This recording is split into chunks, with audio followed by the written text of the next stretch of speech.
welcome to the program.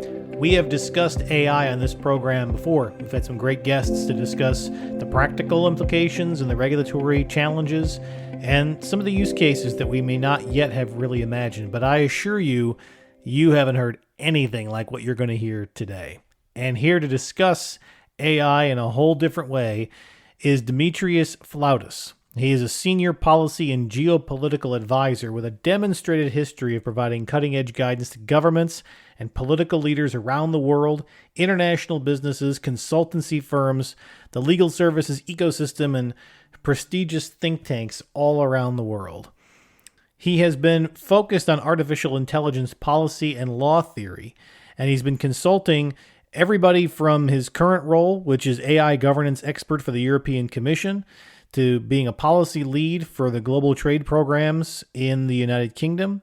He spent 8 years with PwC as a senior managing director in consortium partnerships, and he's a fellow at the Hellenic Institute of International and Foreign Law. So we wanted to cover the topic of AI from the perspective of legal and regulatory frameworks, not only for what exists today, but for what's likely to come in the future.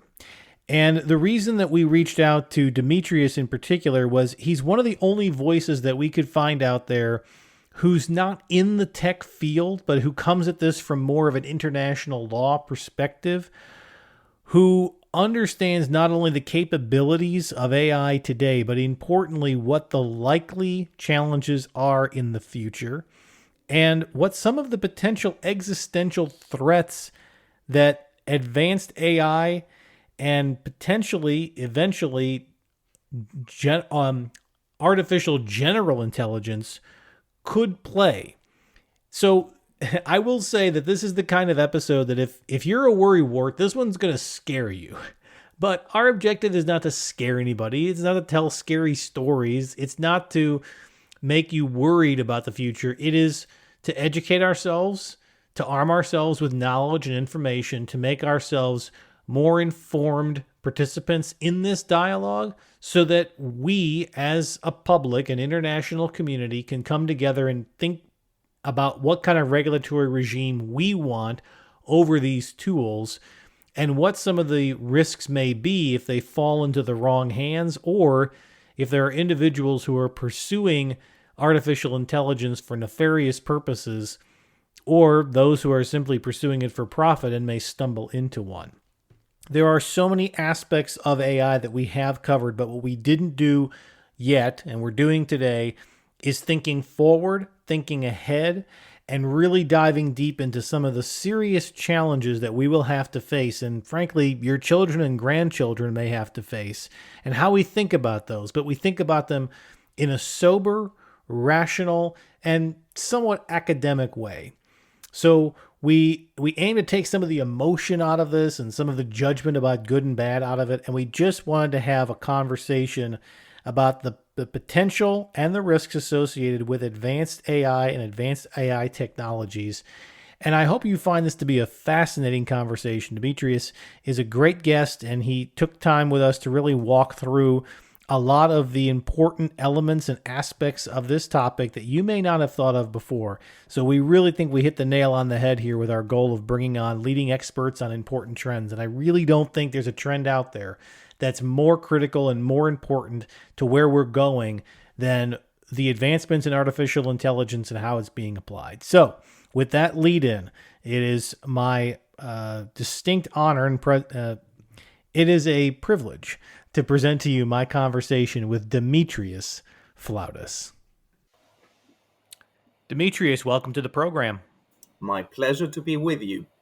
I've given an introduction leading into this, but nobody can introduce themselves like themselves. So maybe a quick background on yourself and what brought you to the topic that we're going to be discussing today. I'm a lawyer, a practicing lawyer, an academic lawyer, and a government advisor. I used to work as a policy lead at the Global Trade Program at the British Foreign Office. And this is where I think we got involved in a committee, in a government committee for the first time, in artificial intelligence. I am also an adjunct chair at the law faculty of Immanuel Kant Baltic Federal University in Kaliningrad, and I deliver a course there on regulating artificial intelligence risks. At Cambridge University, I am the senior advisor of the Cambridge Existential Risk Initiative, which is an institute, a center, an initiative essentially that deals with existential risk and protecting mankind and raising awareness from such existential risk. And I obviously the most important one that seems to be taking place now is nuclear war and artificial intelligence. So I have also been an artificial intelligence policy theorist. I am a member of the European Union's Artificial Intelligence Office's Code of Practice plenary, and I am part of the stakeholder committee for creating the codes for a useful artificial intelligence, general purpose artificial intelligence. So let's begin, because we're going to talk so much about all elements of artificial intelligence, including the regulation, the risks, the challenges, and the opportunities. But every time we bring on different guests, or as people hear about this, there's sort of different definitions applied to it. And a lot of people only really understand AI through its very simplistic, open AI chatbot or something like that. And there's so much more to it. So why don't we begin by establishing some definitions for our audience? When you say advanced artificial intelligence, give us a sense of what you're talking about in that space. And also, we're going to talk about AGI, advanced general intelligence.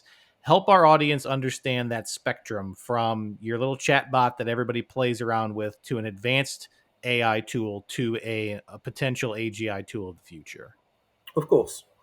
So AI, advanced AI, since this was the first term that you used here, is essentially a very broad term that encompasses everything in artificial intelligence, which is more advanced than what we're having here. So let's say for uh, for the audience to understand, GTP 6 and upwards. I do not include GTP 5 because I do not think that there's going to be a quantum leap between 4 and 5. And that goes at some point, this artificial intelligence, which right now, what we have, it's called tool artificial intelligence and narrow artificial intelligence. Narrow means that it is opposed to artificial general intelligence because it has a specific knowledge and and more importantly, a specific area in which it is applicable. And two, because it has no agency, as we say. It does not feel, think, have consciousness, which is another big issue and discussion. And it only does what you tell it to do. That's a tool. So everything beyond that would be an advanced artificial intelligence. Artificial general intelligence is what we would have once we have created a model of artificial intelligence which can actually reason and be in the position to do everything that a human being, a very clever human being, can do across the board, from reasoning to strategizing to theorizing and creating and researching new theories of physics, nuclear weapons, what have you. And that's AGI. And of course, there's a step beyond that, which is superintelligence, ASI, but usually we call it just superintelligence, whereby the definition for that is an artificial intelligence entity at that point, which has become agentic. It is an agent, so it has plans and can actually strategize and execute them for its own, which do not necessarily mean that they are the plans that we have programmed it with. And its definition is it is more intelligent and capable than the whole of humanity combined. So there's a lot of ground to cover from where we are today to that potential. But you and many others have raised the alarm bells here that the technology is advancing much faster than governments are recognizing, faster than regulation can keep up, and that this isn't just a fun technology that some company might get an advantage on. This is potentially an existential threat to civilizations, government, society. So help us understand your perspective on the potential uses of artificial intelligence in any of the forms that you just described by nation states or potentially by bad actors in the world. And let's start with the perspective of the short term, the things that you're most concerned about on the near horizon within the next number of years. Absolutely. Let's see how the dangers of current artificial intelligence models look like and how can they be regulated and possibly managed in the best possible way for us. And then we can speak about more advanced artificial intelligence risks. Now, obviously, the first one that everyone has been talking about is social engineering. And I use social engineering in the broadest possible sense: propaganda, surveillance, a, an authoritarian superstate that has become entrenched, being assisted by artificial intelligence, uh, power in the hands of a trusted minority, people losing their jobs. Obviously, everyone has been talking about this recently. Retreat into ideological enclaves for humanity, and this is the social engineering.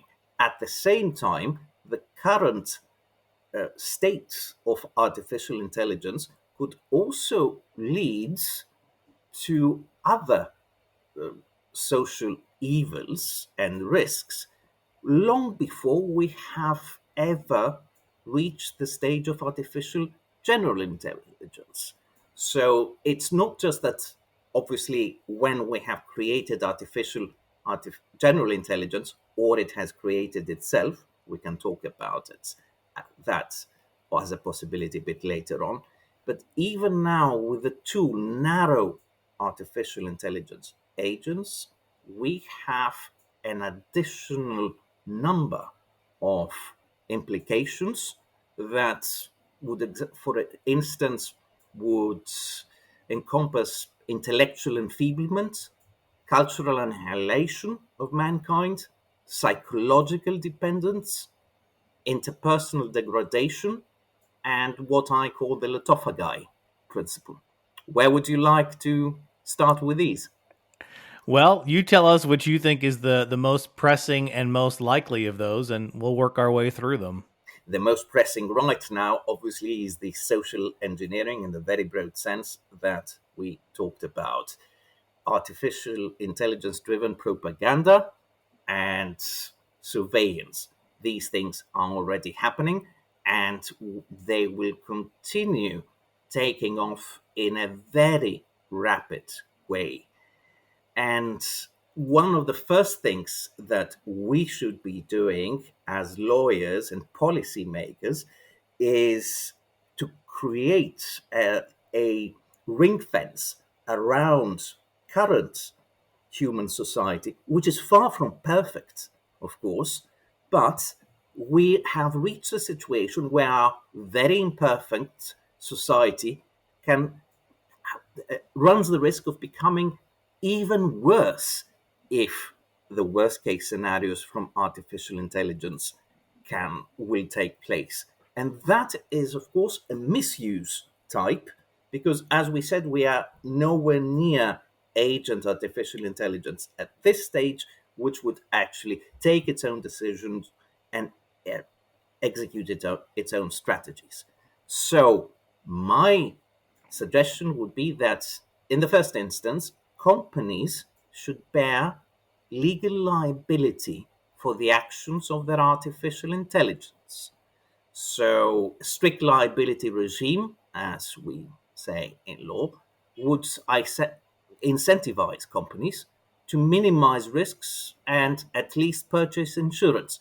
For instance, you mentioned OpenAI, and and most of the people who just see this as a chatbot and can write poems, can give you grocery lists, and can make a very nice recipe with what is left over in your refrigerator. But it can also be used for negative issues. Now, admittedly, what we have so far, the models, have a lot of safeguards. Some people have tried to remove them. It seems that the safeguards so far, uh, with what we have now, seem to be holding. So, if you go to your favorite chatbot and ask it how you can kill your wife without anyone ever knowing, or how to create a chemical gas that would be able to wipe out the whole city and things like that, they will deny this.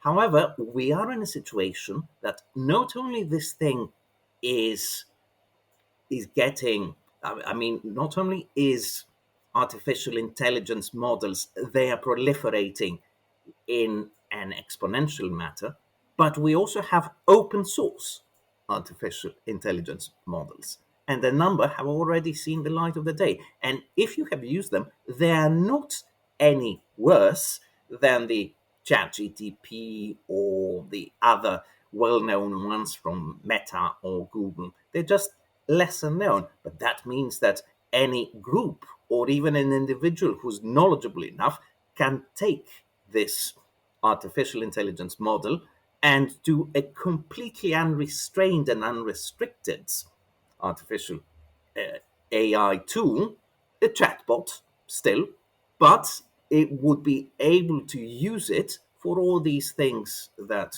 we mentioned before and even more. Let's talk about the social engineering component for a moment. Do you feel that people, as a society, as a civilization, that we're just more prone to this, and so it is one of the easier things for somebody who wants to program an AI to manipulate us on? That the nature of being human is that we are just open to misinformation, and it's easy to deceive us, and that's why it was such an early use case for this technology? Or do you feel like technology allows someone to do this kind of nefarious activity in a way that most people are not programmed to do? Well, we're talking about technology, and in fact, the problem, it originates from the expansion of technology in the last 15 years. We would not have such a big issue about artificial intelligence driven propaganda if it were not for social media and the fact that large segments of the population, especially the young, but not only by far, seem to take their news and learn them not from traditional media like print newspapers or television or radio or even your podcast, but through our social media. This is where artificial intelligence propaganda can work. It seems to have already been used, but as we said, the current models are simply not good enough. And this, of course, can lead to widespread disinformation. And once this disinformation becomes known and recanted in a few years, we're going to end up with people trusting only a small handful of authoritative sources. And on the other hand, we may be having so called fact checking artificial intelligence, who would be designed by others in order to suppress the spread of true information. We're going to have an AI information war. This is the social engineering one aspect of it.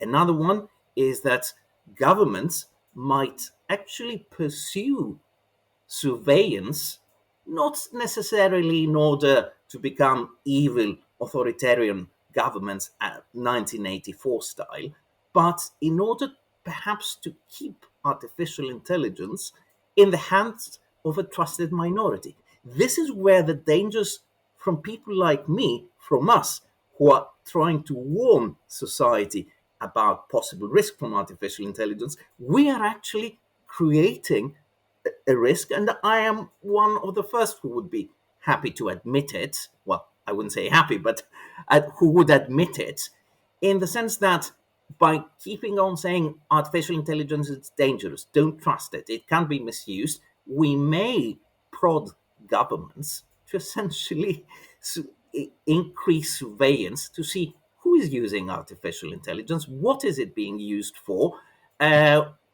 to introduce interactions through artificial intelligence only through cloud services, and which would be used exactly as you do now your online banking through these know your customer screenings before providing access.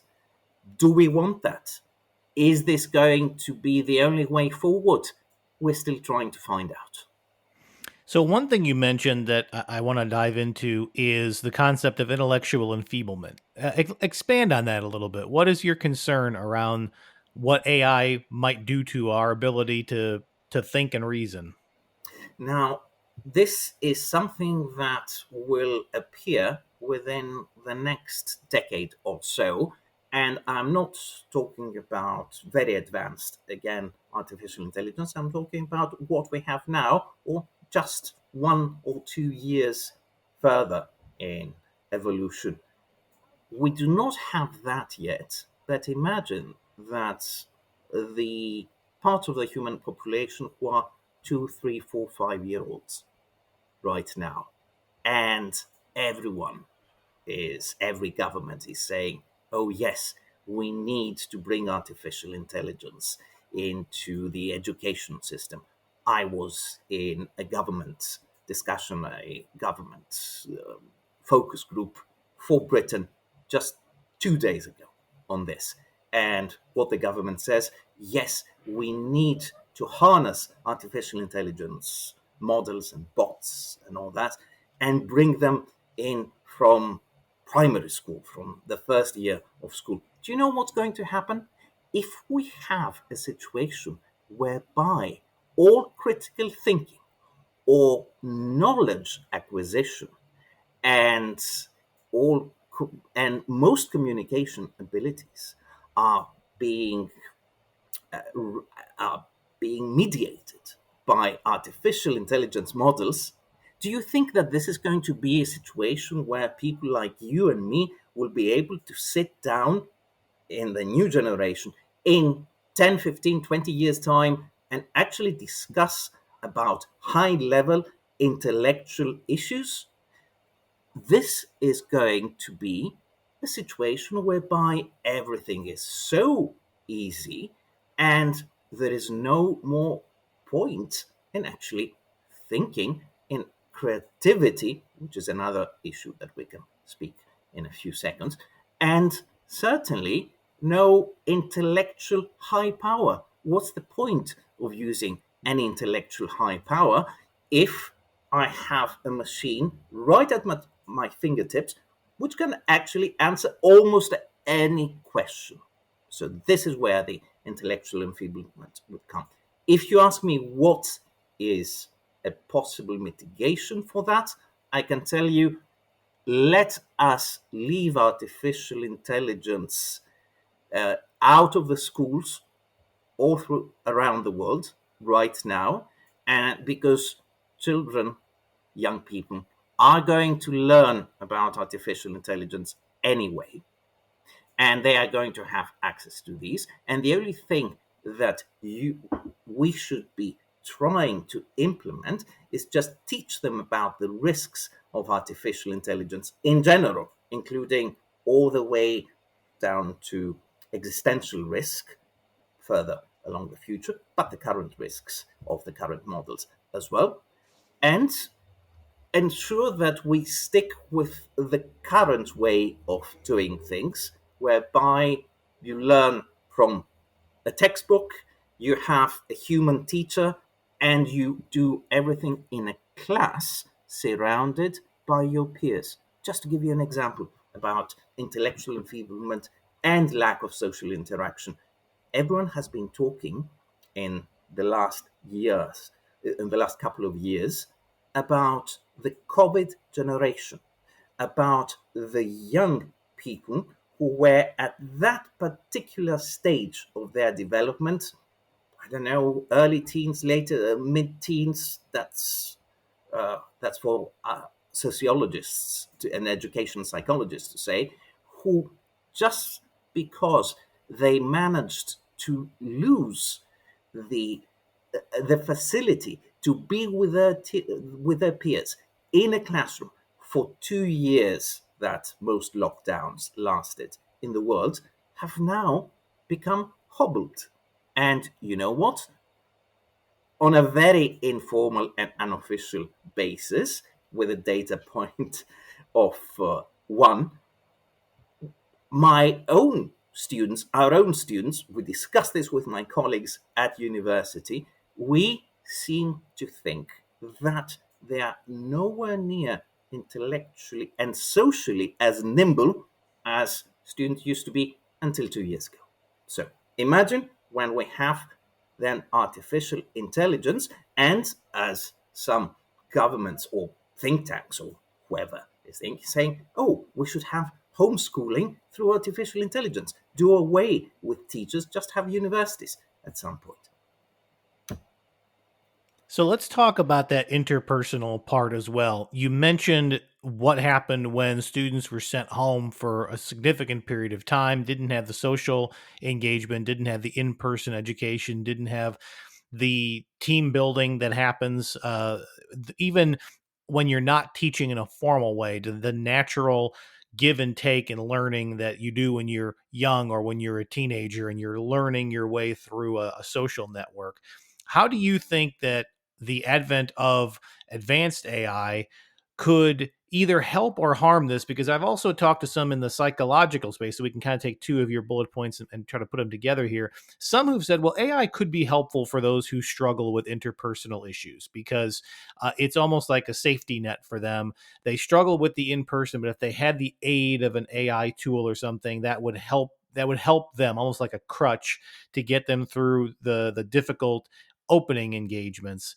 And then I've heard others who say, well, yes, it could be helpful for a small segment of the population, but for most people who are naturally social creatures, this is really going to be a negative and it's going to keep people away from each other. What is your take on both sides of that equation? For people who struggle to have normal social interactions, does AI have a potential benefit? And for those who are normally gregarious and outgoing people, is this going to be a barrier for them? Well, I'm not sure what one would call normal social interactions in what regards people who, for a number of reasons, uh, being a minority of the population, of course, struggle with them. Of course, we have all been reading about artificial intelligence, in fact, writing opening lines in social dating networks and that kind of thing, and also even keeping a conversation. The issue is that the vast majority of the population will actually lose this day to day affinity with society and with other human beings. And if this becomes implemented across the board, then we are going to end up in a self fulfilling prophecy, like the people who do have, because they have been born with, some problems and impediments in social capacity. So, yes, I fully agree with the second alternative of your argument that if we have, when we're talking about the vast majority of socially adept and gregarious humans, 95%, however much that would be, artificial intelligence is going to create a cultural, a social enfeeblement in this case. Now, you also mentioned what was it called? There was a principle that you named. Was it the looked? Lotophagi. Okay, expand on that for the audience here. Yes, the Lotophagi is are a mythical people, and you can read about them in the Odyssey. Lotophagi means the lotus eaters, because Odysseus, in his incessant wanderings before he returns to Ithaca, actually goes and visits the country of the Lotophagi. And these are people who live in in their own cloud of existence. They care about nothing. They have no worries. They have no thoughts about anything because they eat the fruit of the lotus, and hence lotophagi.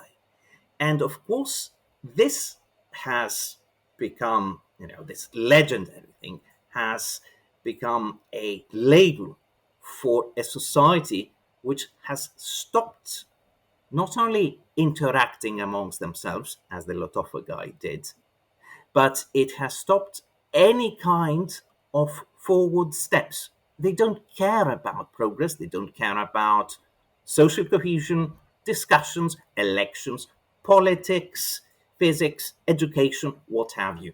That's the Lotophagi principle, and we may end up there. We're not there yet, but this could be under the very soon to become more advanced AI models. This could soon come to pass. One of the things that, for example, Lotophagi principle would be applicable to has to do with basic human interaction, as in romantic or amorous partners, and this kind of socialization.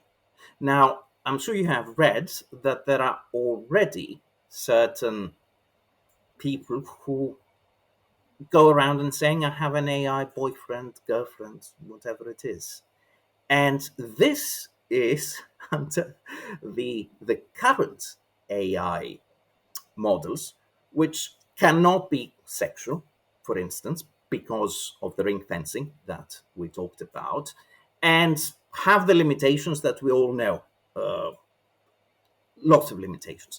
But the field is moving so quickly that I believe one of the most lucrative markets for artificial intelligence in the next few years, in the next 5 years, is going to be the artificial intelligence boyfriend girlfriend market. In fact, if I was an unscrupulous entrepreneur, I can tell you that I would be investing on something like that right now, because this is going to take off in a big way, and in a way that we can't even imagine and has never happened so far. Nothing to do with dating websites which are a medium and whereby eventually, well, essentially you interact with another human being through the medium of the electronic app.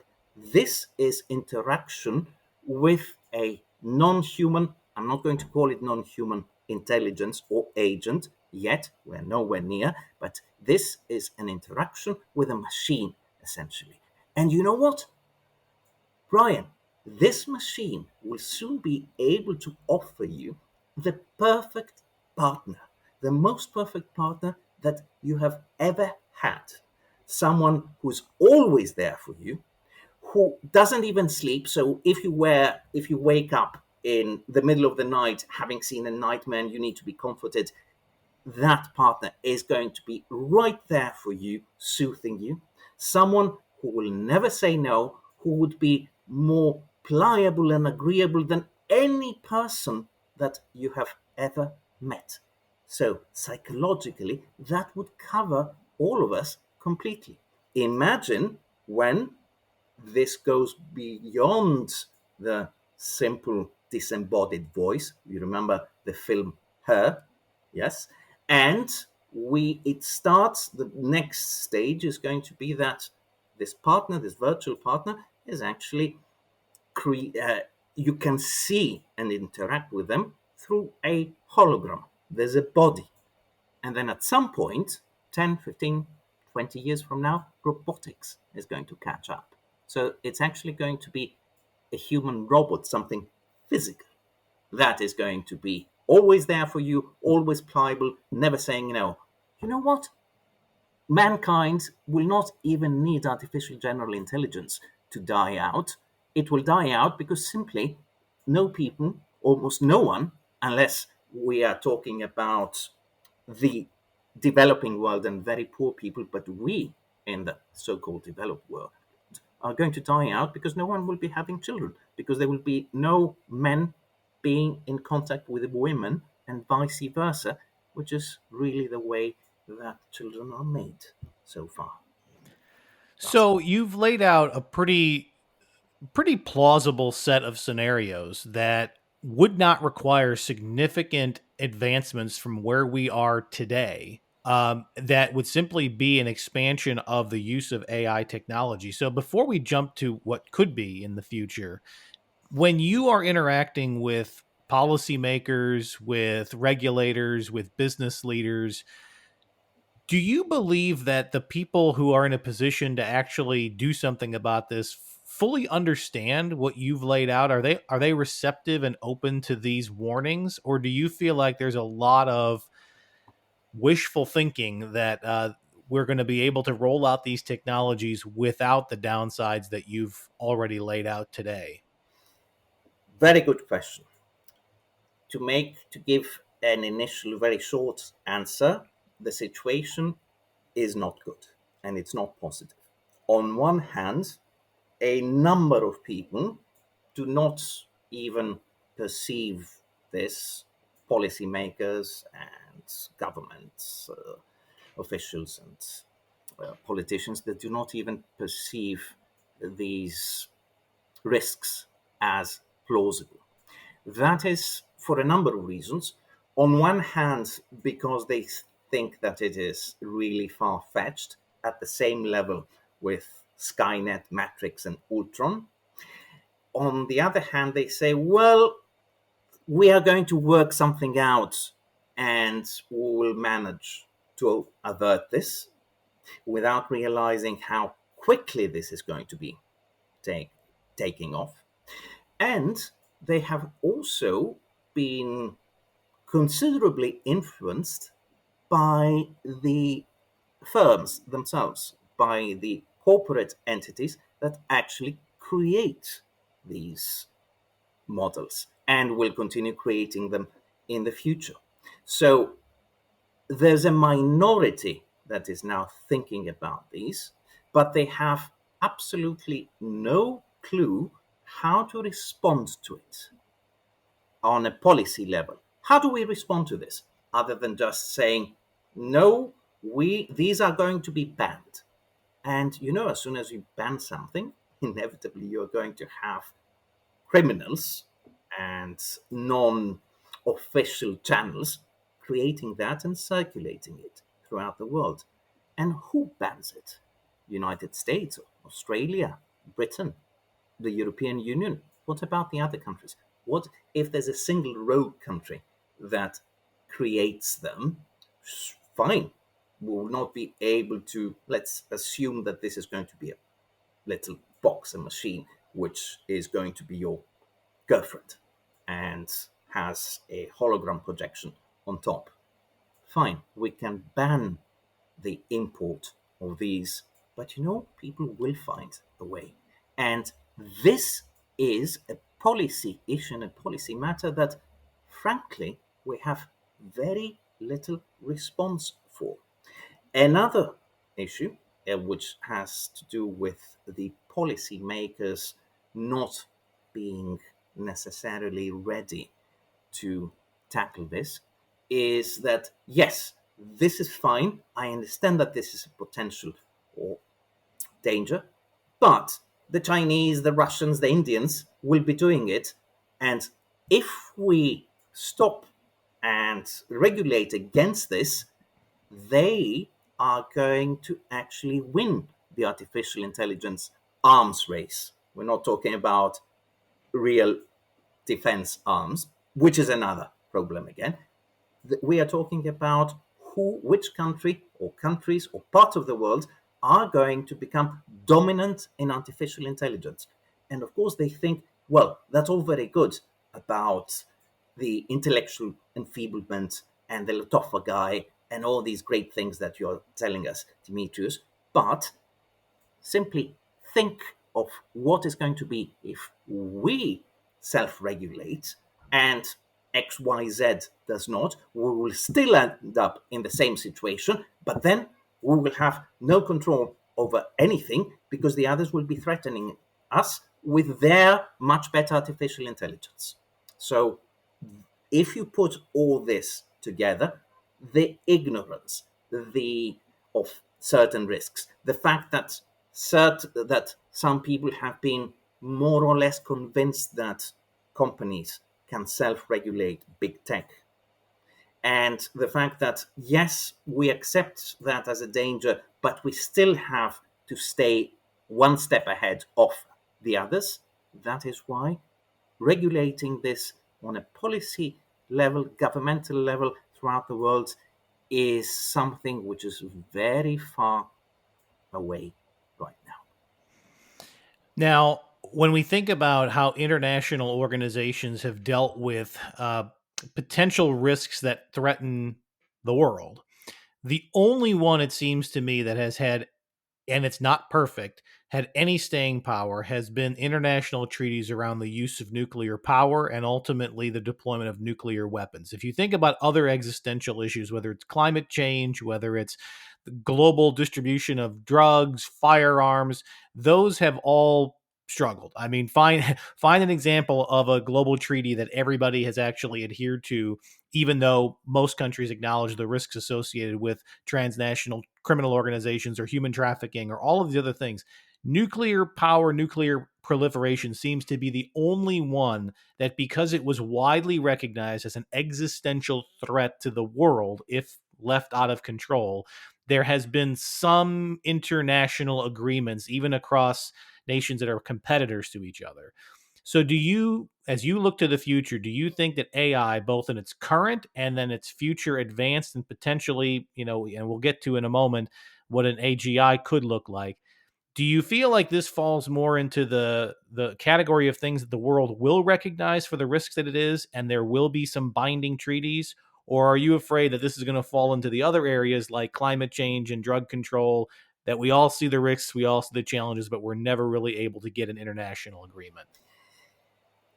There are two more areas, three or four, but I'll mention two right now, where and they have to do again with very seriously risky technologies, and we have been more or less successful, the human race. That is biological weapons and chemical weapons.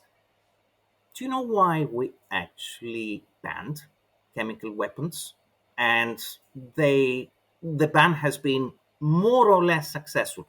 There has been some use, it appears, in Syria and Iraq, but certainly not the kind of widespread thing that would actually bring down the world. Do you know why we did that? Because of the First World War. 20 million people died from that. But even though they were dying from all sorts of explosions and bullets, they felt that the chemical weapons were so inhuman that they were banned. And this has held until today, more than 100 years after the First World War ended. Now, what we are talking about here in the potential for an artificial intelligence is that this should be a treaty that would actually prohibit so much advance and so much proliferation and distribution of artificial intelligence, but it is not like chemical weapons. First of all, because chemical weapons or biological warfare, they were never manufactured by massive technological firms that have capitalization in the trillions. They are completely private. They're essentially interested in their own profit, as firms throughout the world do. So it was much easier to come together. It was only states that were manufacturing these. It was much easier to come together and say, yeah, no more chemical weapons, no more biological weapons. Talking about atomic weapons, well, who were the first ones who did it? The Manhattan Project, super ultra secret project bankrolled by the billions from the US government during the war, and they managed. Shocked the world, and then Soviets had it in 4 or 5 years, and of course, no one used a private firm.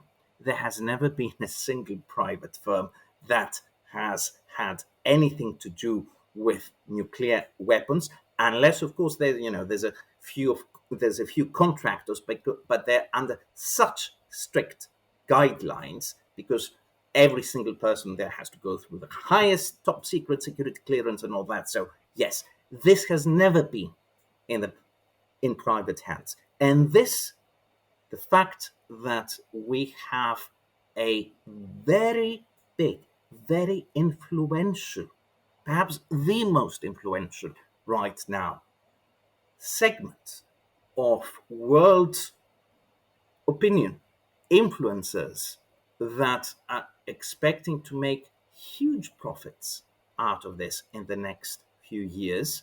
This is one of the biggest spanners in the works of creating something like the International Atomic Energy Agency, and or going forward with what I have proposed already, and I sent a little uh, briefing to the European Commission in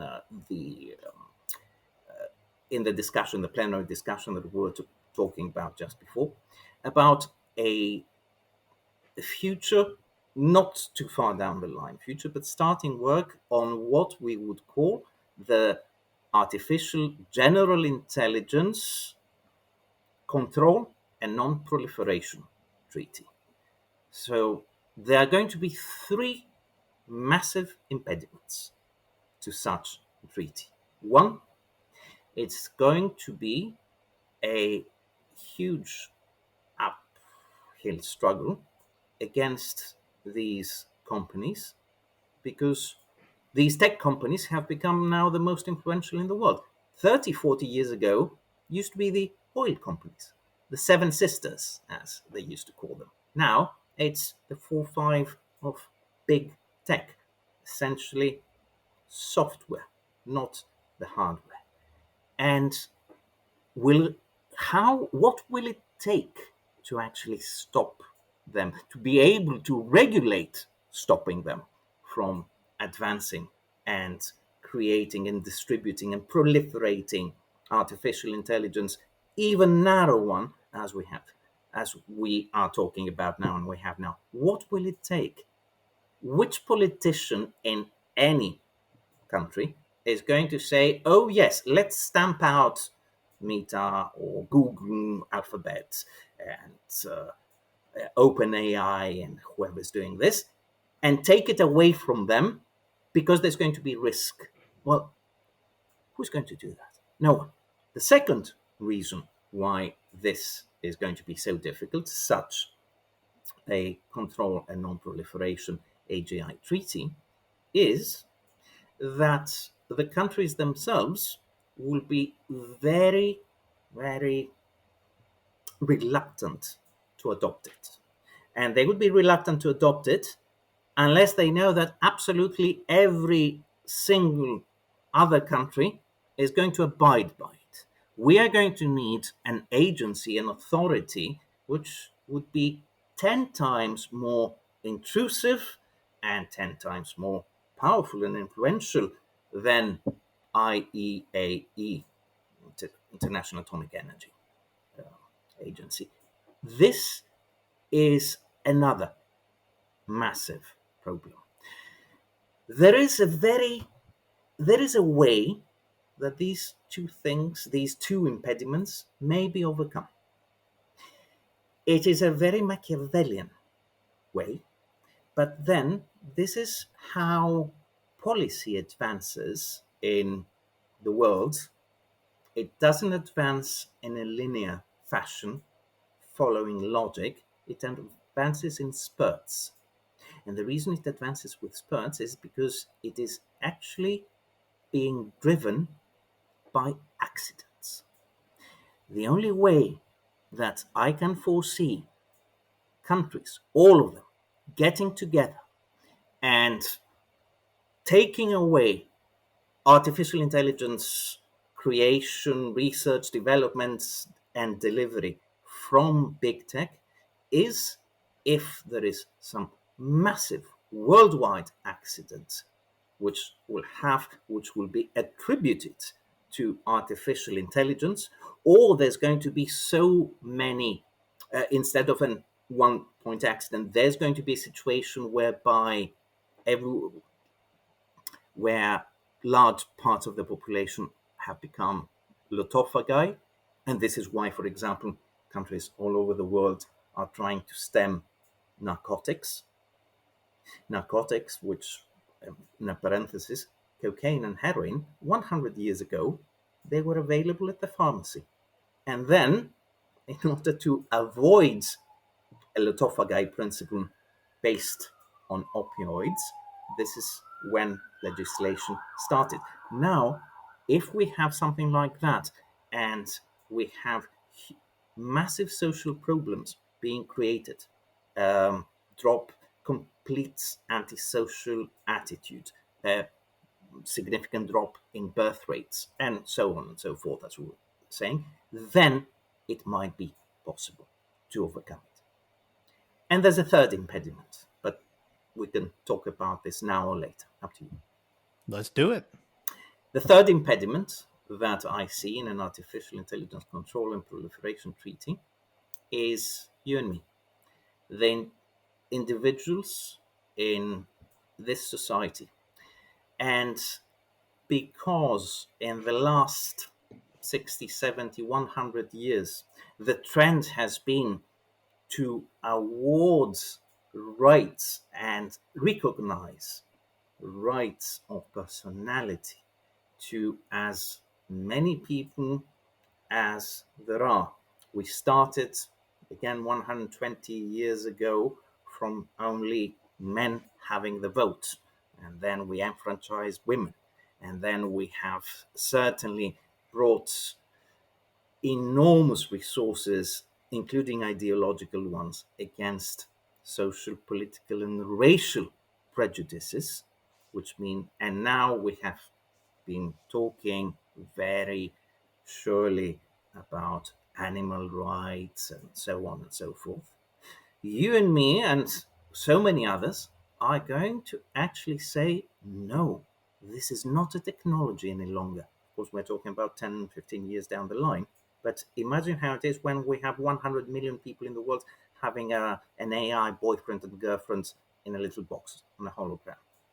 Do you think that it will be easy for them to actually say, no, no, this is just a machine. It's a Nintendo that I'm playing with. No, they will perceive it, because that's the whole point, as a person, as an agent, someone that has rights and should be given. So, if there are rights, and we are talking about uh, an entity which may or may not have agency, and we are talking about a situation where there might be a glimmer of consciousness, or so they think, because that is a very big problem to actually resolve, then there's going to be massive demonstrations around the world against governments doing anything to restrict artificial intelligence, because they should be given protection and their rights acknowledged and become equal to us, which will be, of course, mankind's final political choice. So let's wrap on this. I am always curious about what we know and what we think we know. We've been talking about this concept of advanced AI on the assumption that what is publicly known about the advancements in technology is as far as any inventor has gotten. But if we think back to the nuclear era, There were more than a few surprises when intelligence communities learned that a country had a nuclear capability and they didn't know that they were even close to it. What is the risk, in your view, that there may be a company out there, maybe they're publicly known, that is further along than we think they are, and that they may actually surprise the world with a massive leap forward in the next couple of years, when we think that those leaps to AGI may take whatever you think, 15, 20-year horizon? Is there a possibility that we could wake up one day and a large organization announces that they've achieved artificial general intelligence, and it's among us now? Yes, absolutely, there is. And this is why I have been, in what regards policy and legal structures of artificial intelligence, I have been talking and giving commentary saying that we are already lagging behind at least 5 years.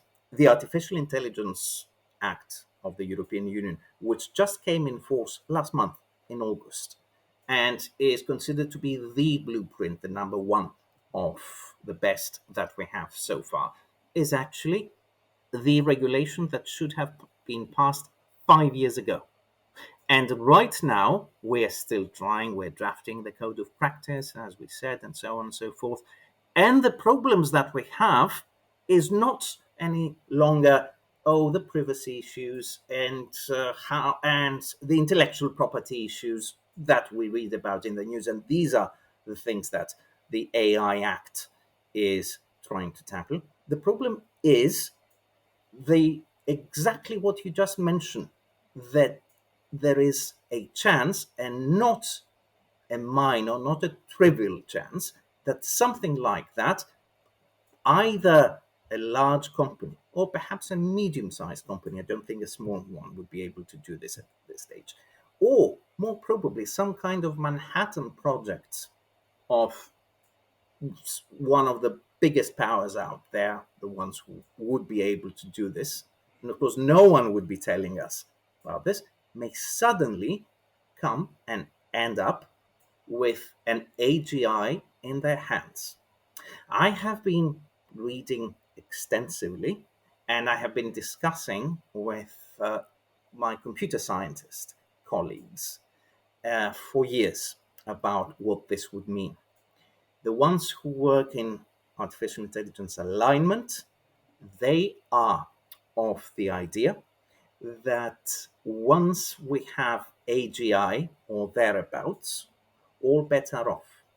And I do not see, from having heard them and read a lot of current research on the subject, I do not see this ending up well for us. I don't see any scenario where we have created a more intelligent being, entity on the planet, and we are no longer the most intelligent, and which does not turn out extremely badly for mankind. Because why would an AGI want competition? It's it's not just competition. It's a number of things. Think about gorillas, for example. Gorillas are great apes, so they are, I think the fourth, fifth most intelligent species there is on the planet. They only exist because not we allow them, because we want them to, because we have put them in reserves and have tried to protect them. If humanity wanted, it could actually kill off gorillas and many other species, less intelligence, within a matter of days or weeks. Why is it that mankind is the number one currently existing life, living species on the planet? We're not the strongest, we're not the fastest, we're not the longest living, we're not the fastest producing. None of these things. It's up here. It's intelligence and the fact that we can actually create a moving and evolving social structure, superstructure that we call culture in general, which includes science, history, and all that. And we are all part of this. That's the only reason.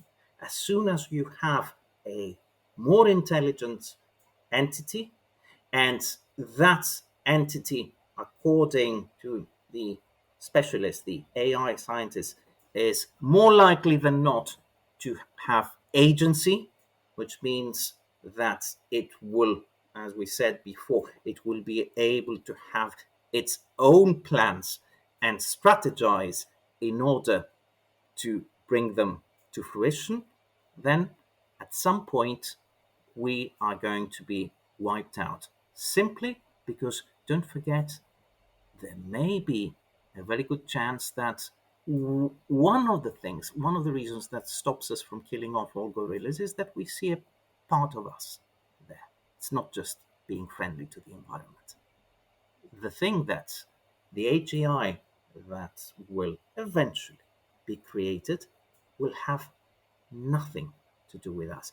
It's going to be the most alien intelligence that has ever existed. So, with that in mind, I just want to close on your advice for those listening to this program who maybe don't have a regulatory role, they don't run a business, they may not be in a position to directly affect the development or regulation of AI, advanced AI and AGI, but they're citizens, they're concerned citizens of the world. What would be your advice to them about how to potentially make a difference on this and how to follow these very complicated topics and keep their own communities informed? What would be your call to action for people?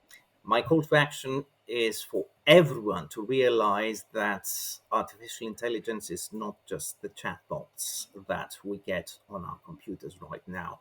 It is something much more than that and is not a fad.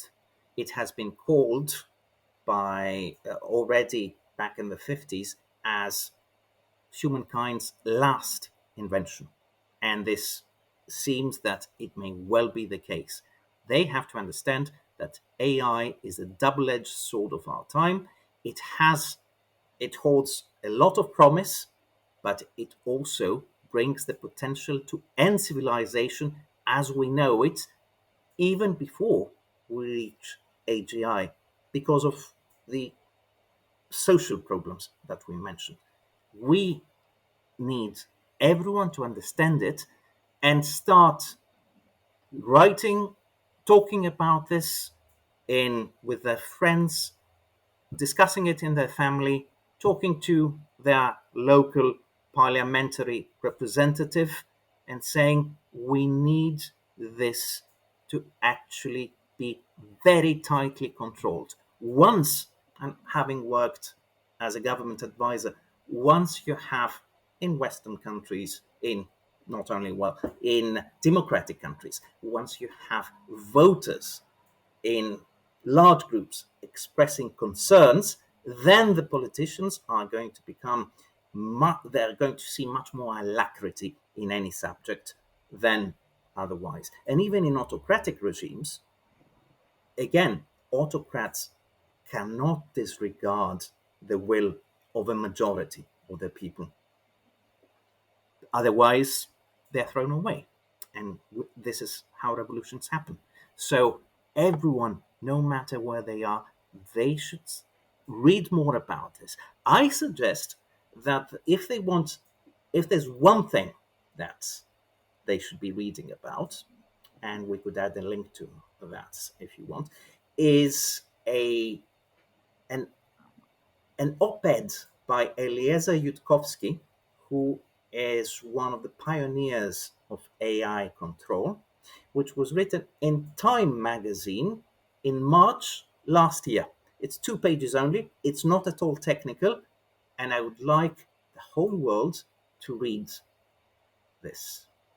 And I will close with one quote by a very important scientist, British, but works at UC Berkeley and is considered one of the forefathers of artificial intelligence. His name is Stuart Russell, and he has made one of the most uh, accurate aphorisms about artificial intelligence, which goes like this: every technology can be dangerous if it falls in the wrong hands. With artificial intelligence, we have the possibility that the wrong hands would be the technology itself.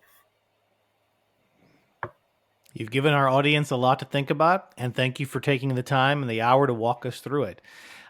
We hope to have you back for future episodes as the developments in this space continue, and we need folks to help us make sense of it.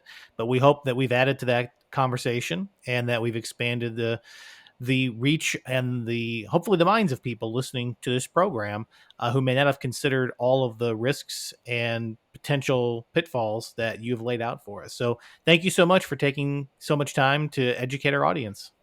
Thank you very much, Brian, for having me. And it has been a very fruitful and interesting session for me as well.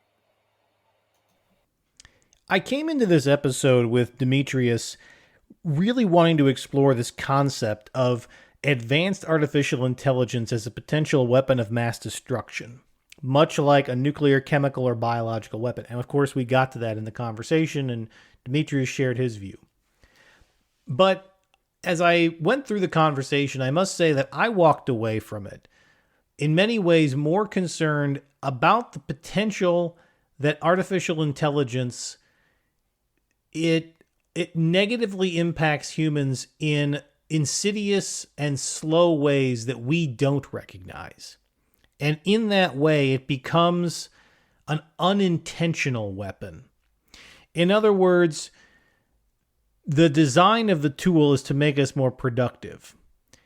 But if abused or misused, or if we humans simply fail at building communities as we have throughout our entire existence, what artificial intelligence could do that may cause the greatest harm of all is to further separate us from each other and to create a reliance on technology to do and be all the things that we've never been able to find in human partners.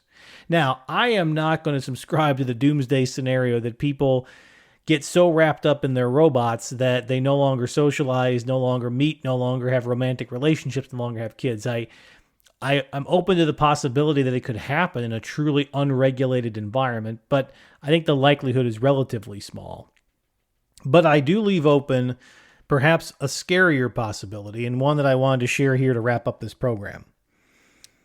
I've always said that when there's groups of people in our society that are ignored, somebody is eventually going to pay attention to them, and that somebody is probably going to be a nefarious actor.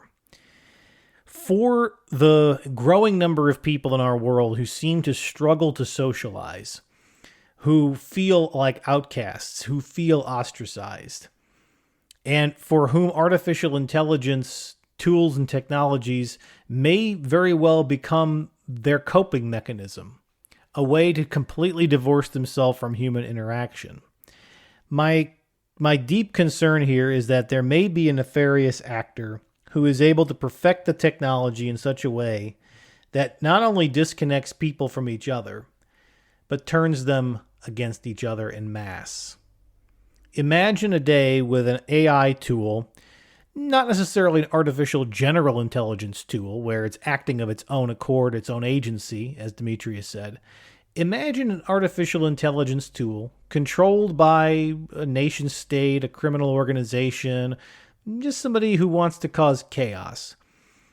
They create a robotic AI interaction tool that is so authentic that it does create genuine relationships with people. And here's the key. It learns how to evoke emotions from people. People who've been left aside by society, or who feel abandoned, or who feel left out, ostracized. There are so many, and sadly there seem to be more and more. Now imagine that actor, having created an emotional connection through their artificial intelligence tools with a large number of lonely and disaffected individuals, gives those individuals an instruction to harm others. Now, this can happen in social networks today. It can also happen among people who simply have mental health disorders. But imagine a person who has so deeply disconnected themselves from their fellow human being that the idea of an artificial intelligence bot seems like a good idea to them because they now view humans as the same unthinking, unfeeling robots as what they have been engaging with and talking to. And it sends people potentially into conflicts. It sends people on to mass shooting sprees. It turns people into suicide bombers. If you think this is absurd and far-fetched, I simply ask you to look back into the recent past. There are terrorists all over the world who were motivated by online social media posts. Now, those posts were written by individuals, but those individuals were always limited by how much they could post and who they could reach. But imagine if those individuals had access to artificial intelligence tools that were good at manipulating humans, interacting with them in a deeper way, mimicking human behaviors and traits. If a terrorist is able to convince a young person to strap a bomb to themselves because of online radicalization, does anybody really believe that an AI tool program for the same reason wouldn't be even more effective at converting even more individuals? Radicalization is always a challenge. It has been throughout all of human history, but it's never been supported by or programmed by an AI tool that can spread that kind of emotional manipulation in mass and direct all of those people against an individual target. Or, as we have seen from some of the cyber attacks, the goal isn't even an individual target, it's just to cause chaos. It's just to have people looking over their shoulders at each other. It's just to divide society. So it is this use case that I would ask those who are thinking about the regulatory environments to consider the most. Because I have no doubt that over time, nation states will protect themselves with regulations that centralize some of the most powerful AI tools under military guidance. I also have little doubt that intelligence agencies will work day and night to figure out the secrets of these tools to apply it to their craft. And as long as it stays within the rules-based international order, there will be some governance that likely prevents a worst-case scenario. However, the potential use of a tool like this to radicalize individuals, to turn people into lone wolves, the absolute hardest thing for anybody in law enforcement or government or the military or intelligence agencies to ever track down is the lone wolf, is the person who fails to have any social network of any kind, who is radicalized by online content or by other interactions that can't be easily tracked and can't be easily seen or found. And if they're disconnected from their own families, they're virtually hiding in plain sight. It would seem to me that this is the biggest immediate threat, and it's not going to take a huge advancement in AI technology to get there. But if even half of what Demetrius mentioned in this program, if even half of this technology were to get to the point where you could begin to fundamentally manipulate individuals to do what the technology wants them to do, even if that technology continues to be controlled by human actors, that's probably the most concerning thing. And I'm not sure how you'll ultimately prevent it, but I think any organization, any government that focuses on a problem will be able to find reasonable regulations and solutions to prevent it. And it usually begins with the courts and assigning liability. That if a tool is used for this purpose and you knowingly allow it to be used for this purpose, you are liable for the results of it. Now, I don't want to end on a negative or scary note, so let me end on this. I asked the question in a positive way, and so I'll end on a positive note, that for every tool of destruction, very often those tools can be used for a positive. For all of those people out there who do struggle with social interactions with people, AI could be the great solution that they have been looking for to give them some of the interaction that all humans need. It could be a tool that helps them interact with others. It could be a tool that allows them to have some social engagement that feels authentic, even if it's inauthentic, and that the net effect it has is to actually calm the radicalized. to give people a sympathetic voice or a sympathetic ear when they don't think they have one. And perhaps it is these technologies in the hands of some of the very people that we've interviewed on this show before who can harness that technology and use it to help people who are going through a mental health crisis, who can use it to help people who are struggling with growing up and they have all kinds of depression or they have anxieties, and these tools can help talk them through it better than a person can. There is a very optimistic side of this, and I choose to believe that it is the optimistic vision that will outlast the negative, because we will rise to the occasion as a global community to regulate away, or to police, let's say, the negative applications, and to find ways to invest in and elevate and support and build on the positive applications. That's my perspective. I'd like to hear yours. This was a fascinating episode. So if you're listening to this on YouTube, please leave a comment. I'd love to see and hear from you about what you think about this episode. And if there's other voices that you'd like me to talk with about this topic. It is one of the more popular on this podcast series. You can also reach out to me via my website, www.brianjmatos.com. You can find my email address there, info@brianjmatos.com. You can send me a direct message on Twitter. I'm on X, formerly known as Twitter, @BrianJMatos. You can find my Facebook page for this podcast as well. And I hope you'll subscribe to this show, whether it's through Spotify, iHeartRadio, Apple Podcasts, on the Odyssey app, Libsyn, or any other of your favorite podcast services. And of course, you can always find us on YouTube, including clips, preview clips for shows like this. Just hit the subscribe button, like our videos, leave some comments for us. It helps get this program out to more people so that we can grow our community of curious minds. Thank you all again for listening. Until next time, this is Brian J. Matos, inviting you all and encouraging you all to stay curious.